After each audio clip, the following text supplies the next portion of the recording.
Bom dia, pessoal. Aqui quem vos fala é o professor de vocês da disciplina de Análise Estrutural 2, Ricardo Nicolas. Então essa vai ser a nossa primeira videoaula, certo? Dessa nova modalidade de ensino, que é o ensino remoto, certo? Então, pessoal, só recapitulando aqui algumas coisas.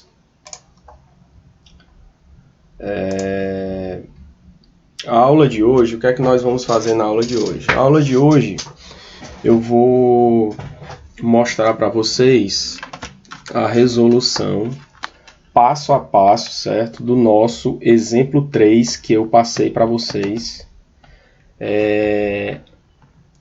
logo após a nossa última aula presencial. Então, a última aula presencial que nós tivemos, nós estávamos resolvendo exemplos, né, de análise de vigas pelo método dos deslocamentos, certo? Então,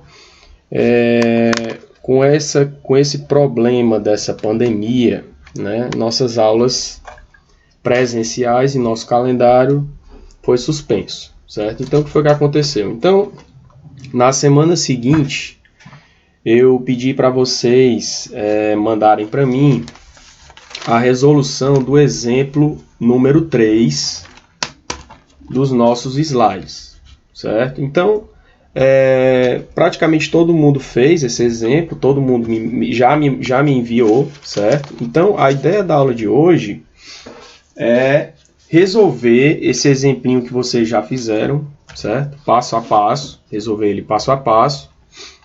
E eu vou mandar esse mesmo exemplo como exercício para vocês novamente, utilizando a ferramenta do Google Forms, mas apenas para que vocês comecem a se familiarizar com a ferramenta, certo? Eu sei que todo mundo já fez esse exercício, inclusive eu já recebi todos esses exercícios de vocês, mas eu vou mandar novamente no formato de Google Forms esse exercício, certo? Para vocês enviarem para mim novamente, certo? Esses arquivos que vocês já tinham me enviado antes, mas eu queria que vocês me enviassem novamente utilizando a ferramenta do Google Forms. Por que eu quero que vocês façam isso? Porque todas as nossas atividades, provas, etc., a gente vai tentar utilizar essa nova ferramenta, certo? Então, o ideal é que vocês já venham se acostumando com a utilização dessa nova ferramenta que é o Google Forms, certo? Então, nós vamos resolver aqui o exercício passo a passo e eu queria que vocês me mandassem a resolução de vocês utilizando o Google Forms, certo? Então, antes da gente começar a resolver o exemplo 3 passo a passo, eu tenho que passar para vocês aqui algumas regrinhas de conduta em relação a esse novo tipo de ensino, a essa nossa nova realidade que é o ensino remoto, certo? Então, existem algumas regrinhas que a gente deve seguir para que a gente consiga passar esse conteúdo para vocês da melhor forma possível, certo? E da forma mais correta possível. Então, pessoal, para que possamos manter esse nosso ambiente harmonioso, respeitoso e seguro entre todos, é necessário que a gente siga essas regrinhas aqui, certo? Essas regrinhas de conduta, certo? Então, no nosso caso aqui, que vão ser aulas virtuais assíncronas, que são aulas gravadas, certo? É importante que você escolha na sua casa um local que seja o mais apropriado possível, certo? Se possível, separado de outras pessoas e de atividades que estiverem sendo realizadas por essas outras pessoas na casa de vocês. Então, isso daqui para que vocês possam ter o máximo de atenção possível no momento que vocês estiverem assistindo às nossas aulas, certo? Então, isso é de extrema importância. E também, vocês não devem compartilhar a gravação das aulas ou os materiais disponibilizados pelo professor. é proibido copiar, distribuir, modificar, reproduzir, republicar, retransmitir ou comercializar qualquer informação, texto e ou documentos contidos nas aulas em qualquer meio eletrônico, certo? Nem criar qualquer trabalho utilizando imagens, textos ou documentos dessas aulas sem ter por escrito prévio consentimento dos envolvidos na exposição, certo? Então, pessoal, isso daqui vale tanto para aulas assíncronas quanto para aulas síncronas, certo? Só recapitulando aqui, essas aulas que a gente chama de síncronas são as aulas ao vivo. Reuniões em que todos estejam participando, tanto professor quanto aluno, certo? Então, essas atividades, quando elas são ao vivo, nós chamamos de síncronas. E aulas assíncronas são aquelas aulas que não ocorrem ao vivo, certo? São aquelas aulas gravadas, como é o caso dessa daqui que eu estou gravando para vocês, certo? Então, essa aula que eu estou gravando para vocês é um exemplo de atividade ou videoaula assíncrona, certo? Porque não é uma aula ao vivo. Então, além disso, a nossa sala virtual, vocês devem lembrar que ela é apenas uma extensão da nossa sala de aula presencial, certo? Então, o regulamento da organização didática, que é o nosso ROD, ele é o documento que rege essa dinâmica, certo? Então, o ROD ele continua regulamentando toda essa dinâmica das aulas virtuais, certo? É o mesmo ROD das nossas aulas presenciais. Então, ao ter acesso à aula virtual síncrona ou assíncrona, você estará ciente de que a violação dessas regras ela é passível de medidas disciplinares, tanto no âmbito do IFCE como no âmbito civil e criminal, certo? Então, vocês devem ter bastante cuidado quando estiverem manipulando todo esse conteúdo que eu estou passando para vocês, beleza? Então, pessoal, vamos para a nossa aulinha de hoje, certo? Então, a nossa aula de hoje, pessoal, vai ser a resolução do nosso exemplo 3, passo a passo, certo? Vou apresentar para vocês a metodologia que nós utilizamos para resolver questões utilizando o método dos deslocamentos. Vou mostrar para vocês o passo a passo bem direitinho, a metodologia que a gente vai utilizar. E essa metodologia vocês vão utilizar para resolver qualquer tipo de questão para fazer a análise estrutural de vigas hiperestáticas utilizando o método dos deslocamentos, certo? Então, a metodologia é sempre a mesma. Então, aqui nós temos essa nossa viga hiperestática, certo? E a questão pede para a gente traçar os diagramas de esforços internos dessa viga, certo? Então, nós temos uma vigazinha com 3 vãos, certo? Temos um engaste no primeiro ponto e 3 apoios do primeiro gênero, certo? Ela tem uma seção retangular de 20 centímetros de largura por 40 centímetros de altura e um mol de elasticidade de 27 gigapascal, certo? Beleza? Então aqui nós temos o primeiro vão de 4 metros, os outros 2 vãos de 3 metros.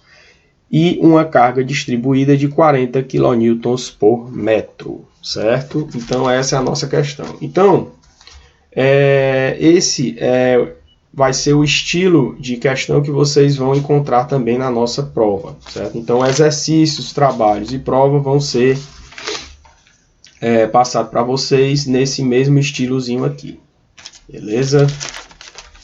Então, vamos para a nossa questãozinha. Pessoal, a metodologia de resolução de problemas utilizando o método dos deslocamentos é exatamente o que tem aqui nesse slide. Cadê o bicho? Aqui, slide 31, certo? No slide 31 nós temos o procedimento de análise que nós vamos seguir para resolver questões desse tipo através do método dos deslocamentos, certo? Vou aumentar aqui para vocês verem bem direitinho esse passo a passo, beleza? Então, a primeira coisa que a gente tem que fazer para esse tipo de problema é identificar as deslocabilidades da estrutura, certo? Esse é o primeiro ponto. Essas deslocabilidades vão ser as incógnitas do nosso problema utilizando o método dos deslocamentos. Depois de identificar as deslocabilidades, nós vamos calcular os esforços de engastamento perfeito, certo? Então aqui nós vamos considerar como se todas as barras estivessem bi-engastadas, certo? Na verdade, essas barras elas podem estar bi-engastadas ou engastadas e rotuladas, certo? Então nós vamos ter esses dois tipos de apoio, certo? Em seguida, nós vamos calcular os coeficientes de rigidez das barras. Depois de calcular os esforços de engastamento perfeito e os coeficientes de rigidez, nós partimos para a montagem e a resolução do nosso sistema de equações de equilíbrio, certo? Então, as nossas equações de equilíbrio, a quantidade de equações de equilíbrio vai depender da quantidade de deslocabilidades que nós vamos ter para a nossa viga, certo? Então, pessoal, depois de resolver esse nosso sistema de equações, nós vamos encontrar os valores dessas deslocabilidades e, a partir daí, nós conseguimos obter os esforços finais da nossa viga, certo? Esforços finais esse que para vigas, né, nós vamos ter diagrama de esforço cortante e diagrama de momento fletor, né? Certo? Como em vigas, normalmente as cargas elas são apenas verticais, nós não vamos ter diagrama de esforço normal, certo? Então, os diagramas vão ser esforços cortantes e momento fletor, certo? Então, vamos iniciar a resolução.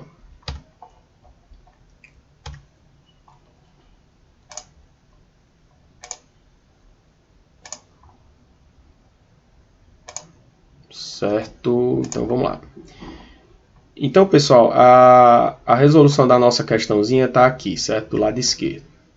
Então, eu vou mostrando o passo a passo da resolução aqui do lado esquerdo. E aqui do lado direito, eu dividi aqui a janela para poder a gente ter acesso às tabelinhas que nós precisamos para resolver a nossa questão. Beleza? Então, vamos lá. Bem, a primeira coisa que a gente faz é calcular a nossa inércia, certo? Nós precisamos calcular a inércia da nossa viga e depois calcular a rigidez. Beleza? Então, como aqui nós temos uma seção retangular, de base 20 e altura 40, a inércia, o momento de inércia vai ser igual a BH3 sobre 12. Calculando esse momento de inércia, nós chegamos nesse valor de 1,067 vezes 10 a menos 3 metros a quarta, certo? Na questão, ele já dá o modo de elasticidade do material, que é 27 gigapascal. 27 gigapascal é 27 vezes 10 a nona newton por metro quadrado. Então aqui, pessoal, como as forças nós vamos tratar em quilonewtons, eu vou transformar newton por metro quadrado em quilonewton por metro quadrado, certo? Então, transformando para quilonewton por metro quadrado, 27 vezes 10 a 9 vai ser igual a 27 vezes 10 a 6 quilonewton por metro quadrado, certo? Então, agora nós calculamos a rigidez. A rigidez vai ser o modo de elasticidade vezes a inércia, certo? Então, nós temos 27 vezes 10 a sexta quilonewton por metro quadrado vezes 1,067 vezes 10 a menos 3 metro a quarta. Com isso, nós chegamos a um valor de rigidez de 28.800 kN vezes metro quadrado, certo? Então, esse é o valor, essa é a rigidez da nossa vigazinha aqui, certo? Então, pessoal, vamos identificar primeiro as deslocabilidades, certo? Então, vamos identificar as deslocabilidades. Nesse caso, nós temos um engastezinho aqui no ponto A E no ponto B nós vamos ter apenas uma deslocabilidade, certo? Nós poderíamos ter duas deslocabilidades se a nossa viga se deslocasse na horizontal, mas como não temos nenhuma força horizontal atuando na viga, nós vamos ter apenas uma deslocabilidade. Então, a ideia é adicionar restrições fictícias ao nosso modelo para que nós tenhamos um engaste, certo? A ideia é isso. A ideia é que a gente consiga adicionar esforços para manter os pontos aqui de apoio como sendo de apoio de terceiro gênero, certo? Como se fosse engastado, certo? Então aqui no caso, para manter isso aqui engastado, basta adicionar o nosso momento, que aqui no caso a gente trata como deslocabilidade, certo? Então, tanto para o ponto B quanto para o ponto C, nós vamos ter uma deslocabilidade, certo? Nós vamos ter uma deslocabilidade. Então, vamos ter uma deslocabilidade no ponto B e uma deslocabilidade no ponto C. E o ponto D, nós também não vamos mexer. Vamos deixar como sendo apoiado mesmo, certo? Beleza? Então, esse daqui é o que a gente chama de sistema hipergeométrico, certo? Esse daqui é o nosso sistema hipergeométrico, onde nós identificamos as deslocabilidades, certo? Então, pessoal, como nós temos duas deslocabilidades, nós vamos ter três casos. Temos que analisar três casos. O caso 0, o caso 1 e o caso 2. Nós vamos ter três casos, certo? E duas equações de equilíbrio. Beleza? Então, agora que identificamos as deslocabilidades, nós vamos partir primeiro para o caso 0. O que seria o caso 0, pessoal? O caso 0, nesse nosso caso 0 aqui, nós vamos calcular o que a gente chama de termos de carga, certo? Esses termos de carga, eles são os esforços de engastamento perfeito na nossa estrutura. Então, para encontrar esses termos de carga, nós vamos considerar cada uma dessas barras aqui, barra 1, 2 e 3, como sendo engastada no ponto B e engastada no ponto C, certo? Então, nós vamos analisar os esforços de engastamento perfeito, certo? De cada uma dessas barras separadamente, submetida a esse nosso carregamento de 40 kN por metro, certo? Então, para encontrar os valores desses termos de carga, nós temos que analisar cada uma dessas barrinhas separadamente, considerando os pontos B e C como sendo engastados e considerando o carregamento de 40 kN por metro, certo? Então, vamos lá. Pegando a nossa barrinha 1 aqui, nós vamos ter um engaste no ponto A, um engaste no ponto B e uma carga distribuída de 40 kN por metro. Lembrando que o vão dessa minha barrinha é um vão de 4 metros. Então, para encontrar esses esforços de engastamento perfeito, nós vamos precisar da nossa tabelinha de esforço de engastamento perfeito, certo? Então, como é que a gente faz para utilizar essa tabelinha de esforço de engastamento perfeito? Primeiro, nós temos que identificar se a barra ela é bi-engastada ou engastada e rotulada.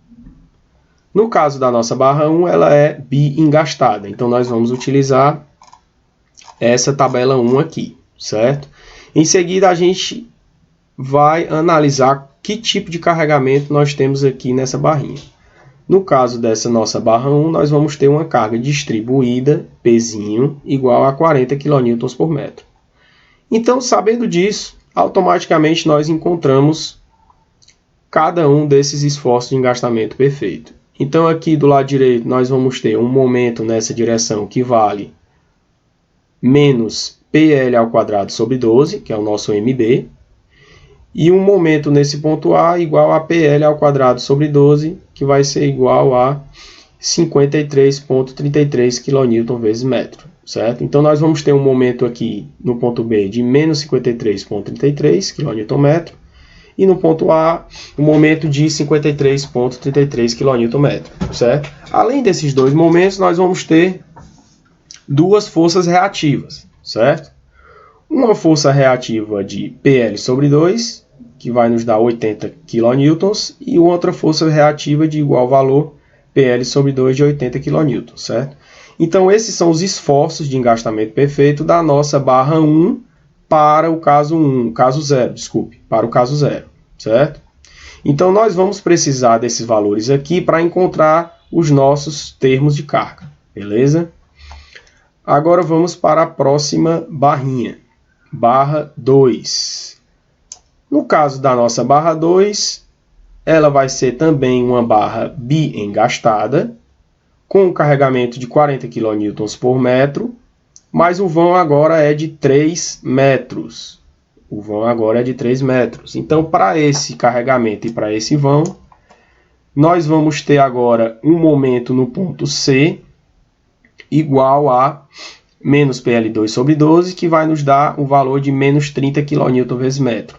No ponto B, o momento vai ser o mesmo, sendo que com o sinal trocado, 30 kN vezes metro. E aqui nós temos os valores das nossas reações. Reação no ponto B de 60 kN e reação no ponto C de 60 kN. Beleza? Encontramos os esforços na barra 2. Agora vamos para a barra 3. No caso da barra 3, ela vai ser uma barra, ela é uma barra engastada e rotulada, certo? Ela vai ser um pouco diferente. Ela é uma barra engastada e rotulada com um vão de 3 metros. Como ela é engastada e rotulada, nós vamos utilizar a tabela 2 para calcular os esforços de engastamento perfeito. Então, nossa barrinha vai ser desse tipo aqui, ó, engastada e rotulada, certo? Barra engastada e rotulada, com a carga distribuída Pzinho, nós vamos ter esses esforços aqui de engastamento perfeito, certo? Então, no ponto C, nós vamos ter um momento M igual a PL2 sobre 8, certo? Que vai nos dar 45 kN/m. E no ponto D, nós não vamos ter momento, porque aqui é um apoio simples. Então, em apoio simples, a gente sabe que não há momento, certo? Só tem momento em engaste. E, além disso, calculamos as nossas reações, certo? No ponto C, a reação vai ser 5PL sobre 8, que dá 75 kN. E no ponto D, a reação vai ser 3PL sobre 8, que é 45 kN, certo? Então, encontramos os esforços de engastamento perfeito para a barra 1, para a barra 2 e para a barra 3. Agora, pessoal, como é que a gente faz para encontrar o valor dos nossos termos de carga? Como é que a gente faz para encontrar o valor dos nossos termos de carga? Pessoal, os nossos termos de carga vão ser os momentos em cada um desses pontos aqui para o nosso caso 0. Quanto é que vale os momentos no ponto B e no ponto C para o nosso caso 0? Então, vamos lá. No ponto B, nós vamos ter um momento na barra 1 e um momento na barra 2. Lembrando que o nosso ponto B está aqui, certo, pessoal? Em vermelho, ó. Então, a gente tem um momento aqui no ponto B e tem outro momento aqui também no ponto B. Então, o nosso termo de carga beta 10, em vermelho, ele vai ser igual à soma desses dois momentos aqui. Então, ele vai ser igual a menos 53,33 kN/m mais 30 kN/m. Então, o nosso termo de carga beta 10, ele vai ser igual a menos 23,33 kN/m. Beleza? Então, esse é o nosso momento para o caso 0. É o nosso termo de carga beta 10 para o caso 0. E como é que a gente encontra o outro termo de carga, que é o nosso beta 20? O nosso beta 20 vai ser o momento do ponto C, certo? A barra 1, o ponto C não aparece aqui na barra 1. Na barra 2, o ponto C é esse ponto aqui da direita. E na barra 3, o ponto C é o ponto da esquerda. Então, o nosso termo de carga 20 é o momento do ponto C, vai ser a soma do momento no ponto C na barra 2, mais o momento de engastamento perfeito no ponto C na barra 3. Então, o nosso beta 2.0 vai ser igual a menos 30 kN mais 45 kN. Beleza?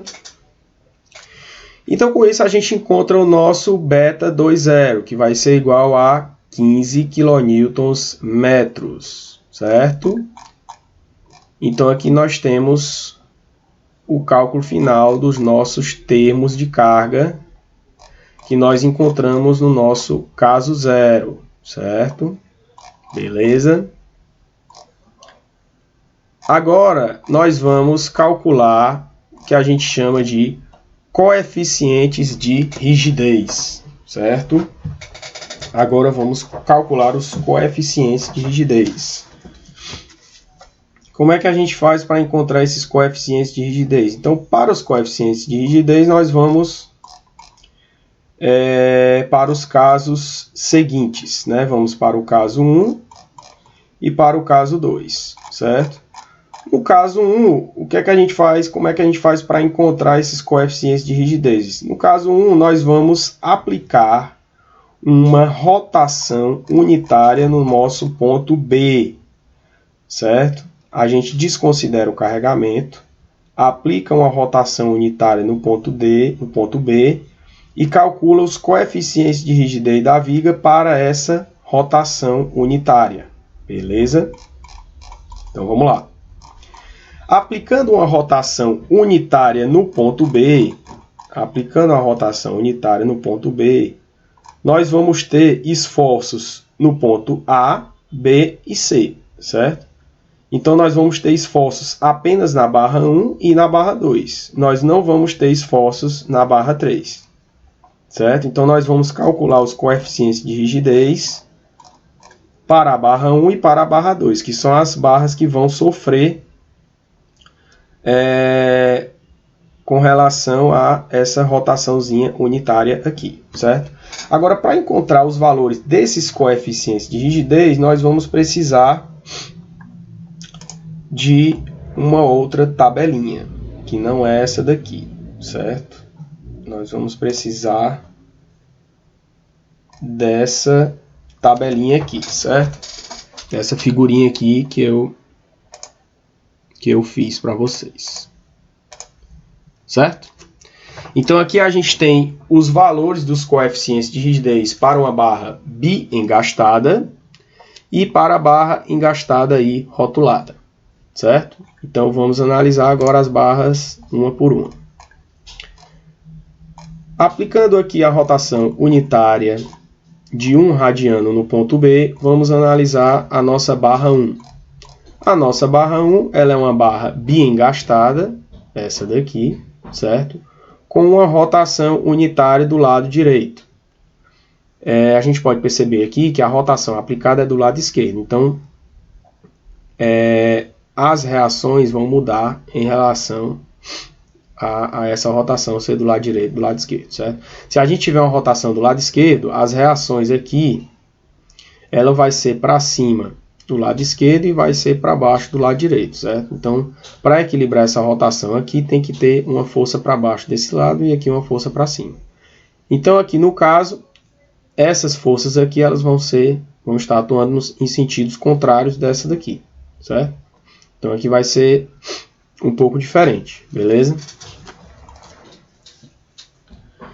Então aqui, pessoal, aplicando essa rotação unitária no nosso ponto B, nós vamos ter um momento nesse sentido aqui no ponto B e um momento nesse sentido no ponto A para equilibrar essa rotação.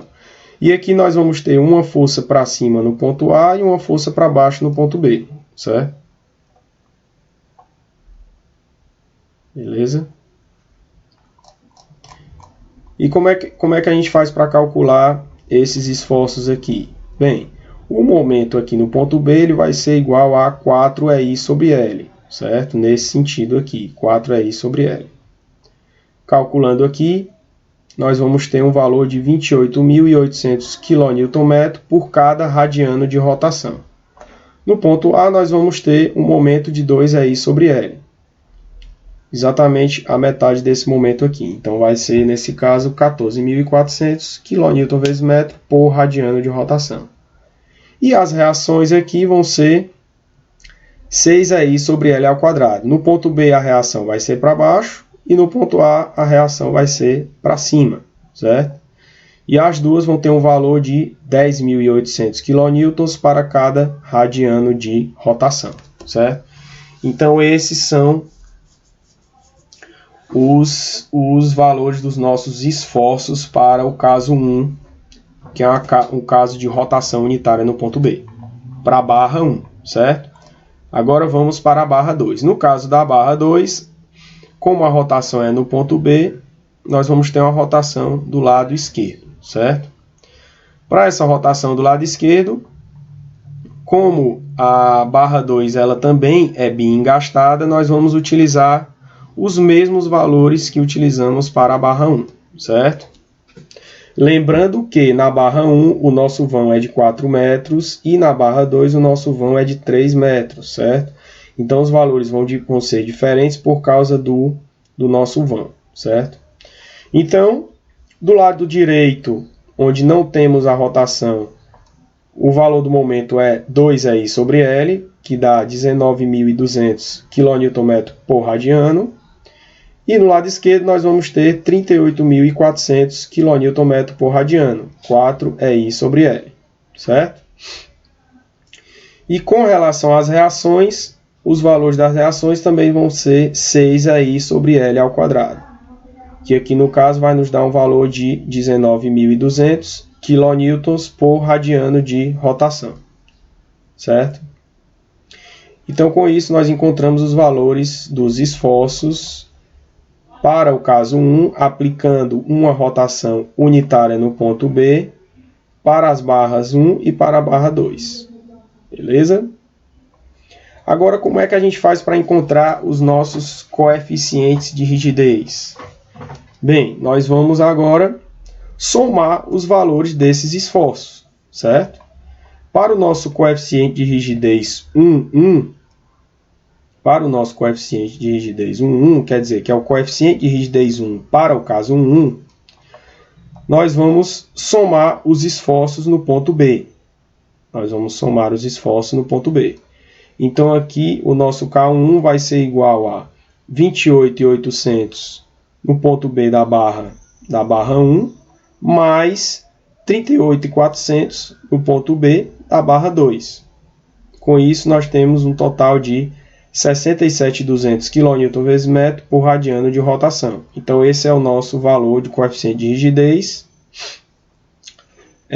no ponto B para o caso 1, certo? Agora nós vamos calcular o coeficiente de rigidez no ponto C para o caso 1, que é o nosso K21. Então o coeficiente de rigidez K21 vai ser igual ao valor do momento no ponto C para o caso 1. Então, no ponto C para o caso 1 vai ser 19.200 kN vezes metro por radiano de rotação no ponto B, certo? Então, com isso, nós encontramos os nossos coeficientes de rigidez para o caso 1. Lembrando que o primeiro índice diz respeito ao nosso ponto de cálculo do nosso momento, e o segundo índice diz respeito ao caso que nós estamos analisando, certo? Beleza? Então, encontramos os termos de carga, beta 10, beta 20, encontramos os valores dos coeficientes de rigidez K1 e K21. Agora nós vamos para os valores dos coeficientes de rigidez para o caso 2. Então, no caso 2, o que é que vai acontecer? O caso 2, em vez de aplicar uma rotação unitária no nosso ponto B, nós vamos agora aplicar uma rotação unitária no ponto C, certo?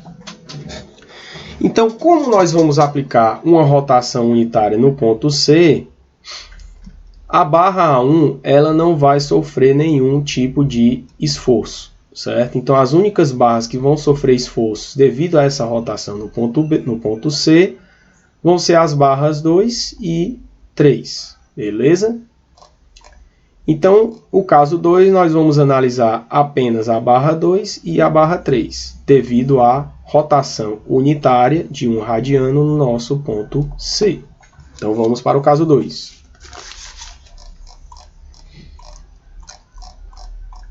Então, pessoal, no nosso caso 2, a nossa barra 2, nós já vimos que ela é também bi-engastada, certo? Como essa barra 2 ela é bi-engastada, aplicando uma rotação unitária aqui no nosso ponto C, nós vamos ter esses esforços resultantes aqui, certo? Então, nós vamos ter um momento aqui no ponto C de 4I sobre L, resultando em um momento de 38.400 kN por radiano de rotação. Um momento aqui no ponto B de 2I sobre L, resultando em 19.200 kN vezes metro por radiano de rotação no ponto C. E essas reações aqui, ó. No ponto B, nós vamos ter uma força para cima de 6I sobre L2 e no ponto C uma força para baixo também de 6I sobre L ao quadrado, certo? Então, os valores dessas reações vão ser 19.200 kN por cada radiano de rotação no ponto C. Então, esses são os esforços resultantes na barra 2 devido à rotação unitária no ponto C, certo?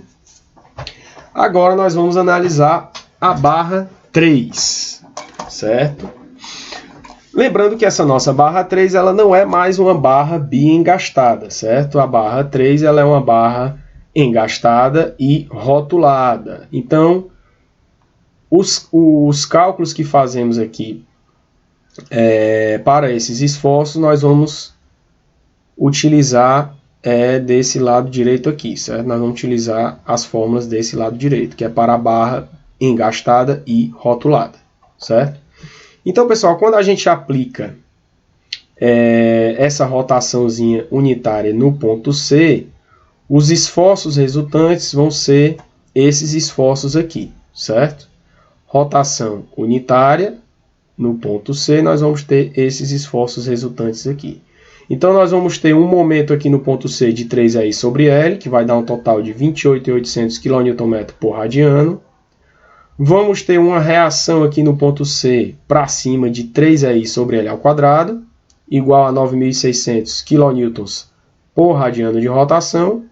E uma força aqui no ponto D para baixo de 3I sobre L ao quadrado, igual à força do ponto C, sendo que para baixo, certo? Dando também o mesmo valor, é óbvio, 9.600 kN por cada radiano de rotação no ponto C. Beleza? Então, galera, agora nós vamos calcular os coeficientes de rigidez para o caso 2. Beleza? Então, nós vamos calcular o nosso K12 e o nosso K22, certo? O nosso K12 vão ser os momentos no nosso ponto B, certo? K12 vão ser os momentos no nosso ponto B, esse ponto aqui, beleza? Para o caso 2, certo?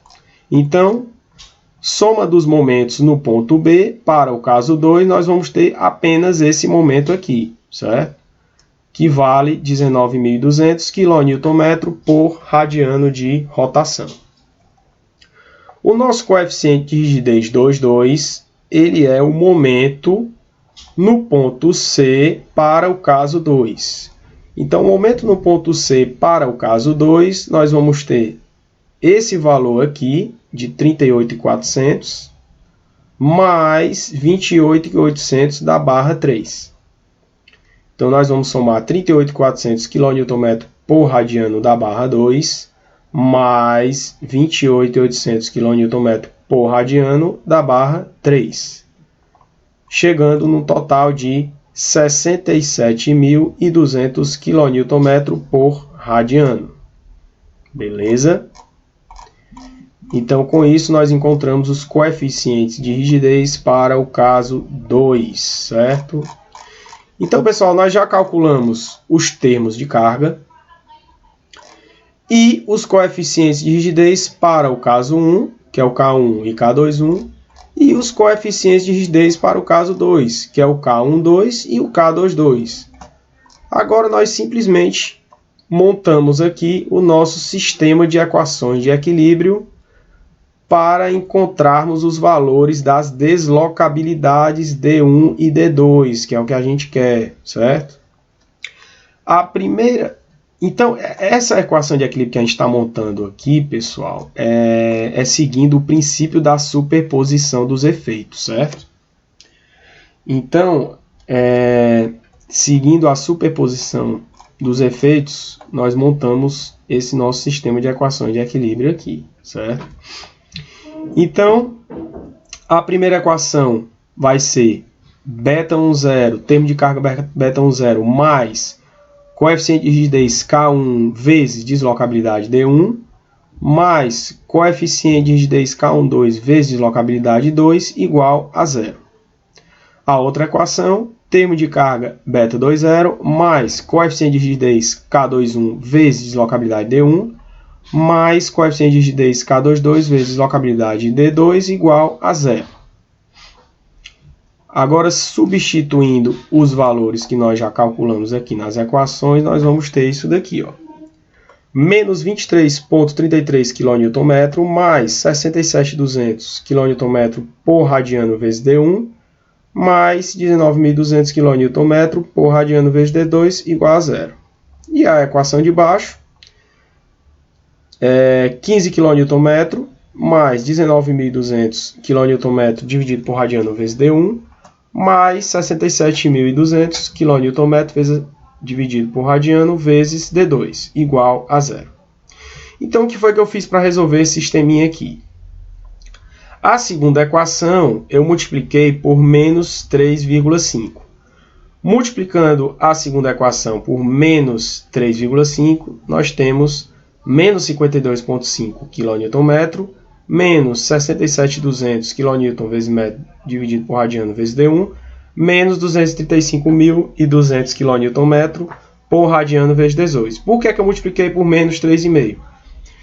Pessoal, eu multipliquei por menos 3,5 para poder eliminar esse termo aqui que está junto do D1 na equação 2, certo, galera? Por isso que eu multipliquei por esse valor aqui.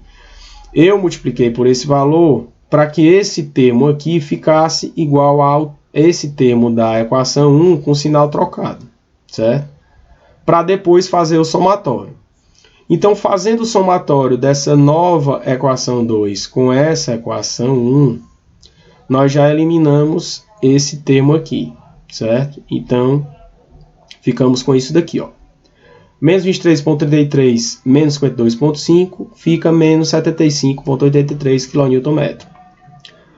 Mais 19.200 D2 menos 235.200 D2, ficamos com menos 216.000 kN por radiano vezes D2. Então, passando esse termo para a direita e dividindo o menos 75 por 216.000, nós encontramos o valor da nossa deslocabilidade 2, certo? Então, a nossa deslocabilidade 2 vai ser igual a menos 3,5106 vezes 10 a menos 4 radianos. Então, esse é o valor da nossa deslocabilidade 2, certo?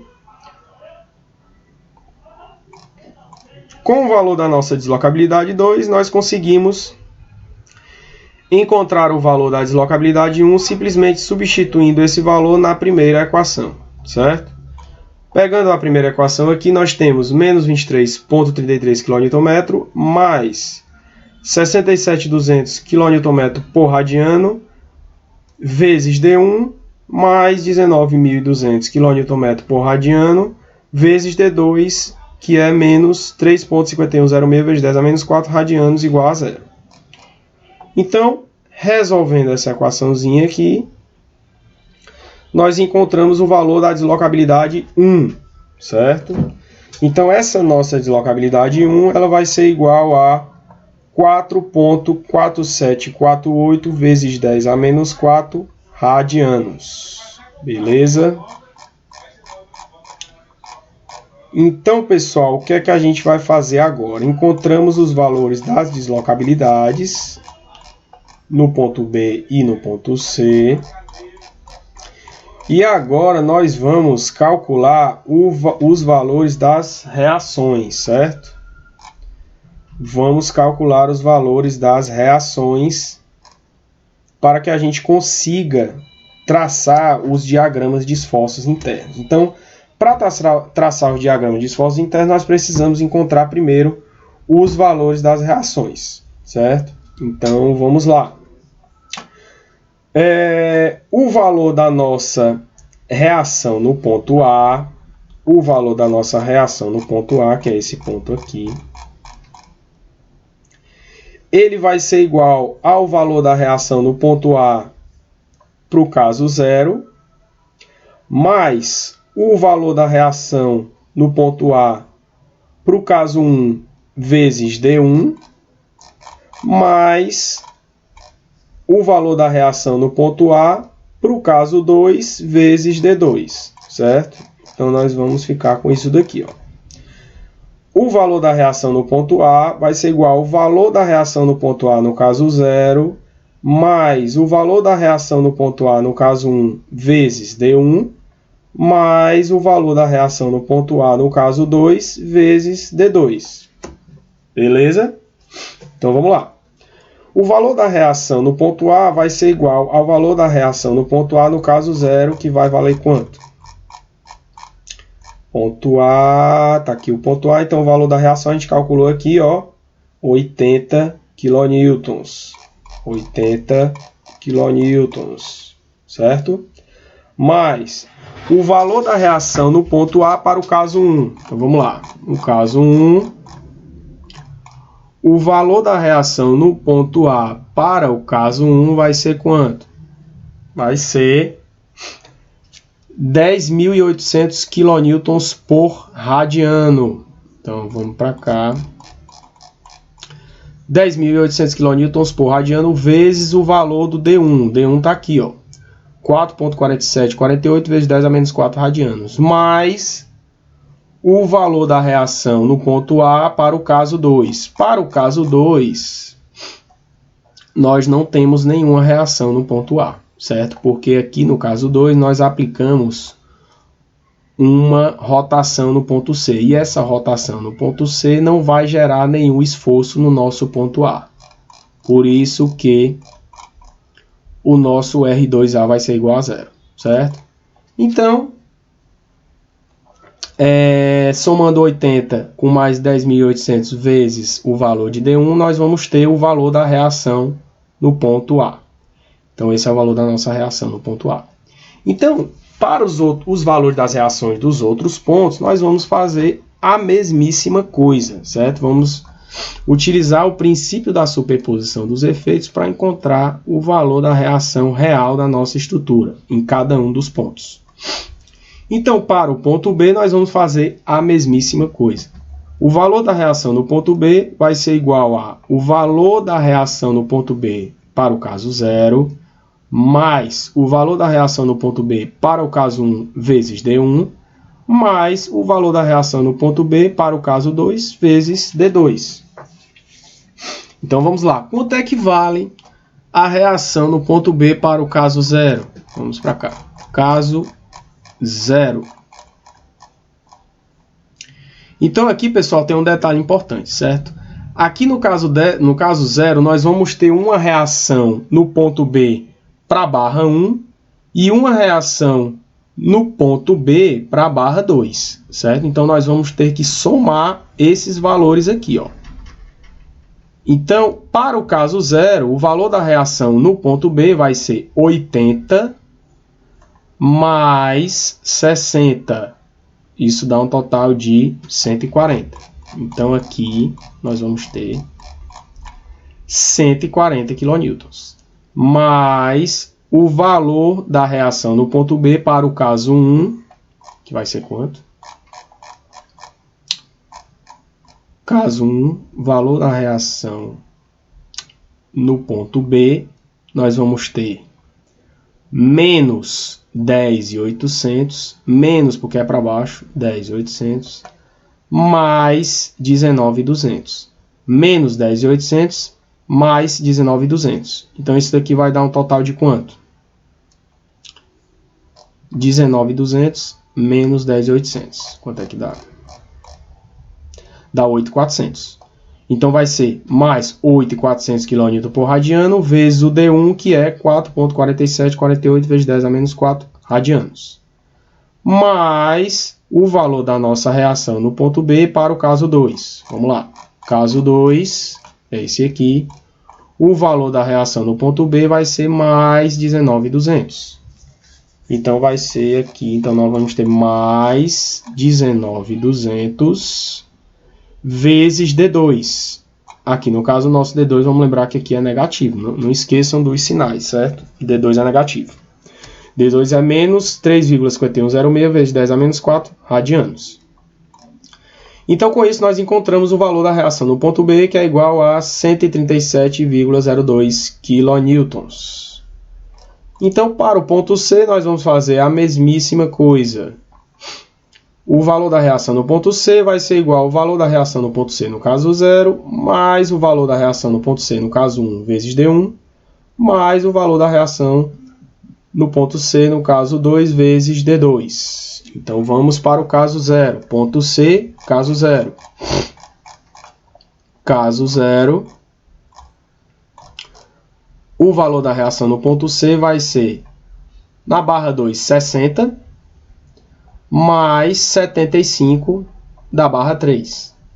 60 mais 75 da barra 3. Isso vai dar um total de 135 kN para o caso 0. 135 kN para o caso 0. Mais o valor da reação no ponto C para o caso 1. No caso 1, o valor da reação no ponto C vai ser quanto? Vai ser menos para baixo, 19.200. Menos 19.200 vezes D1, 4,4748 vezes 10 a menos 4 radianos. Mais o valor da reação no ponto C para o caso 2. O valor da reação no ponto C para o caso 2 vai ser menos 19.200 mais 9.600. E isso vai dar um total de menos 9.600 kN por radiano, vezes o D2, que é menos 3,5106 vezes 10 a menos 4 radianos. Então, fazendo esse somatório, nós chegamos no valor de 129,78 kN. Então, esse é o valor da nossa reação no ponto C. No ponto D, a mesma coisa. O valor da reação no ponto D vai ser igual ao valor da reação no ponto D para o caso 0, mais o valor da reação no ponto D para o caso 1 vezes D1, mais o valor da reação no ponto D para o caso 2 vezes D2.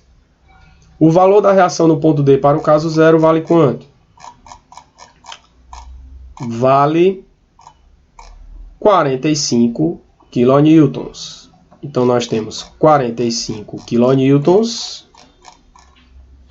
mais o valor da reação no ponto D para o caso 1, que vai ser 0, né? Porque no caso 1 nós vamos ter uma rotação no ponto B, e a rotação no ponto B de bola não vai interferir no ponto D de dado. Então, o R1D de dado, no caso 1, né, vai ser igual a 0. Então, mais reação no ponto D para o caso 2. No caso 2, a reação no ponto D vai ser igual a menos 9.600. Então, nós vamos ter menos 9.600 vezes o D2, que é menos 3,5106 vezes 10 a menos 4 radianos.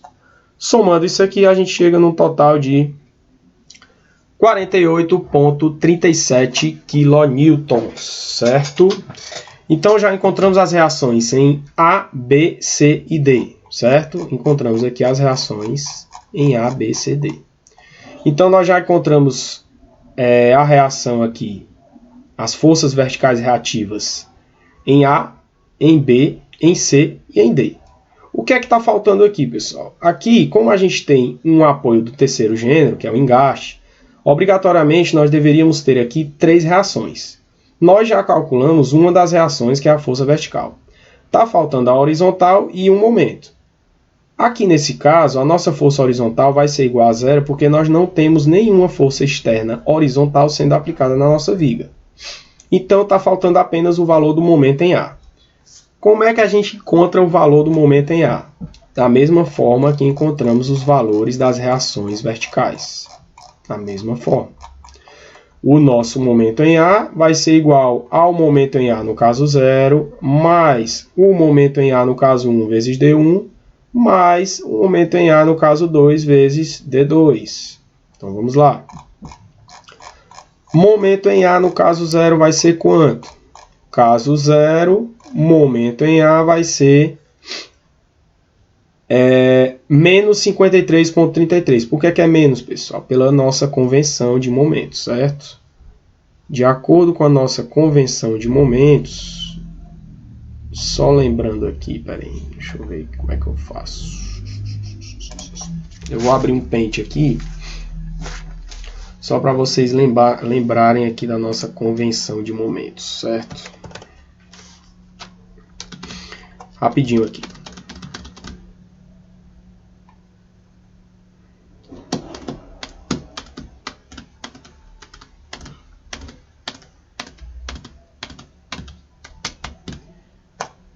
O computador é lento, viu? Vocês me perdoem aí.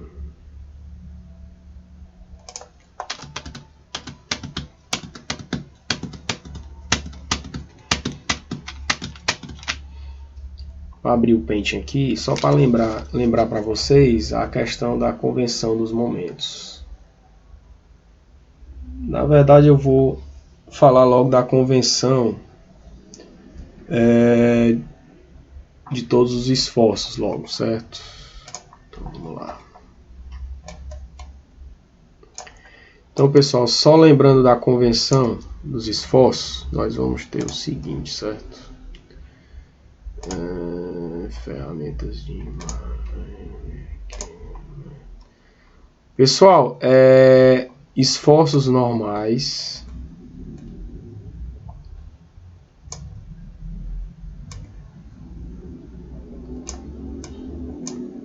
Esforços normais positivos de tração.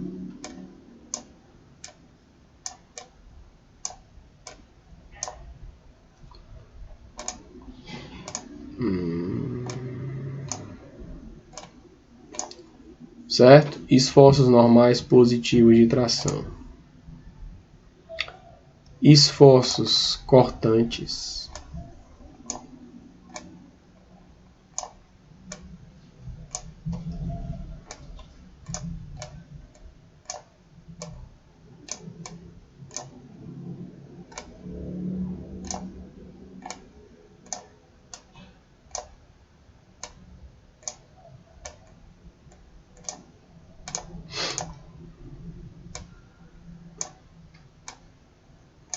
Positivo. E momentos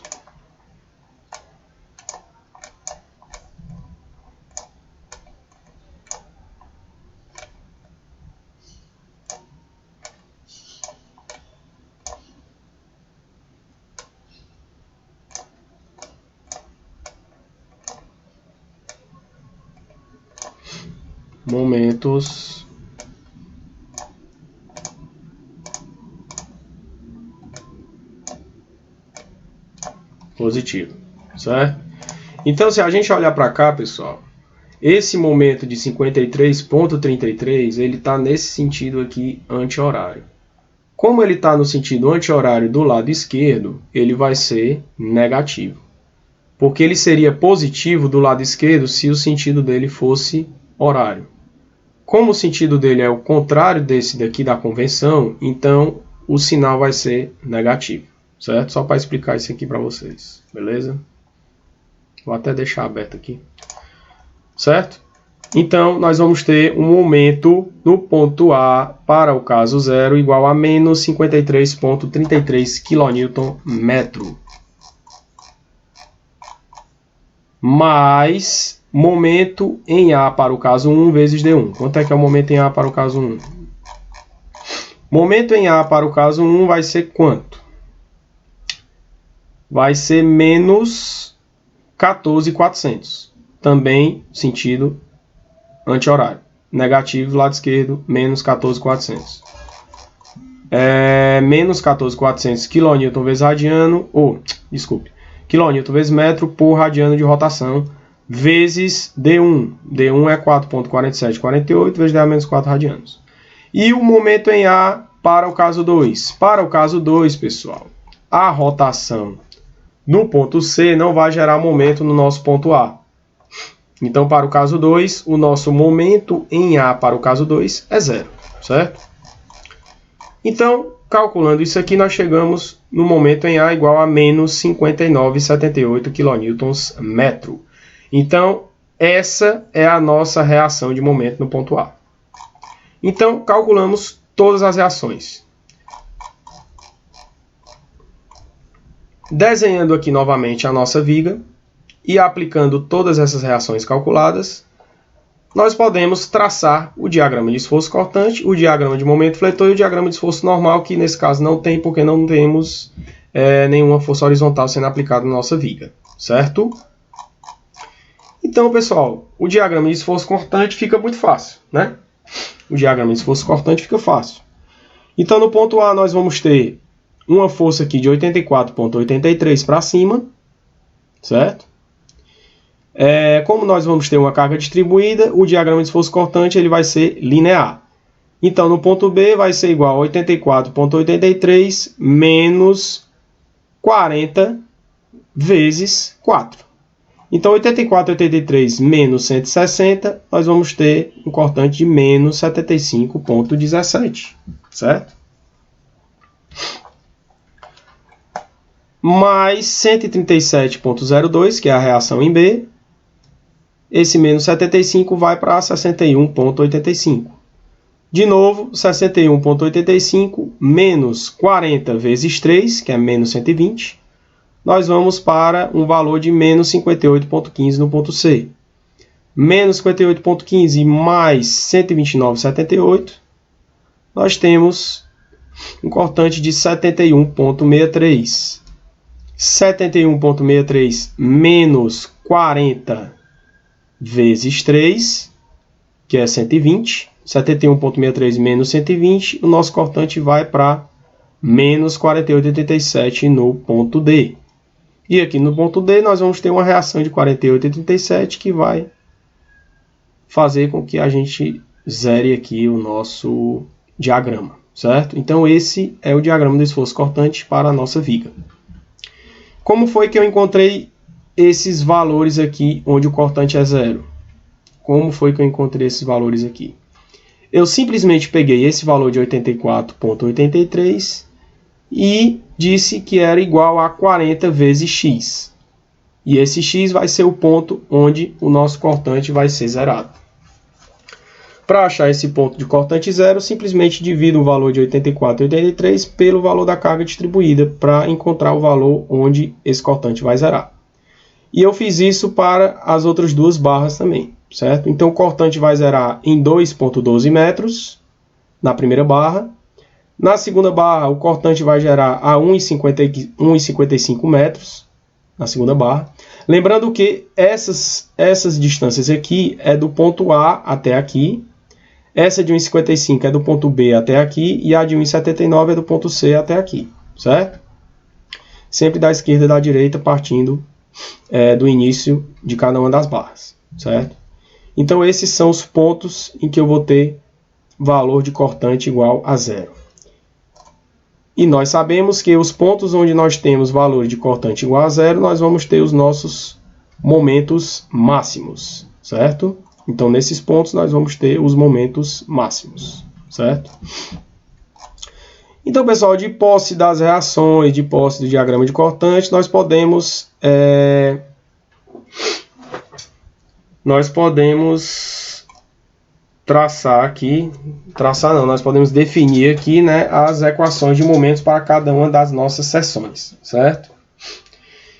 Então, marquei aqui um ponto aqui para a seção 1, marquei um ponto para a seção 2, marquei um ponto para a seção 3 e defini as equações de momento para cada uma dessas seções para poder traçar o nosso diagrama de momento, certo?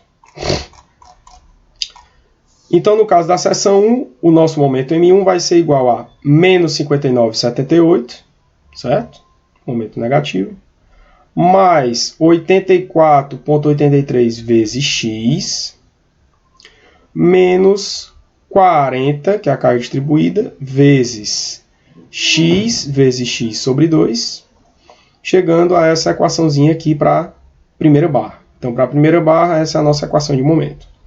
Para a segunda barra, a nossa equação de momento vai ser menos 59,78, mais 84,83 vezes 4 mais x, menos 40 vezes 4 mais x vezes 4 mais x sobre 2, mais 137,02 vezes x. Certo? Então, essa é a nossa equação para a seção 2. Calculando isso aqui, a gente chega nessa equação aqui. Menos 20x ao quadrado mais 61,85x menos 40,46.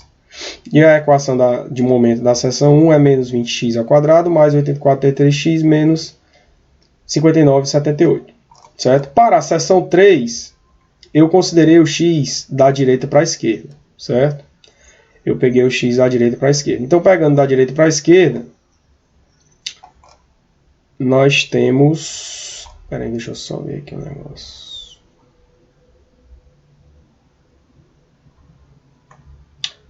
Peraí, rapidinho. Aqui é x, aqui é 0. Deixa eu só ver quanto é que dá aqui. Peraí. Quanto é que vai dar o momento aqui para x igual a 3? Deixa eu só calcular aqui rapidinho. 48,37 vezes 3 menos 20 vezes 9.